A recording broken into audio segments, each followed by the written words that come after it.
لن يستنكف المسيح أن يكون عبدا لله ولا الملائكة المقربون.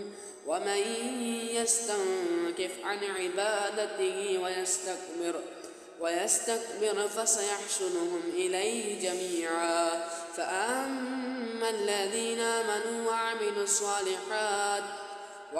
الصالحات فيوفيهم أجورهم ويزيدهم من فضله. وأما الذين استنكفوا واستكبروا فيعذبهم عذابا أليما ولا يجدون لهم من دون الله وليا ولا نصيرا. يا أيها الناس قد جاءكم برهان من ربكم وأنزلنا إليكم نورا مبينا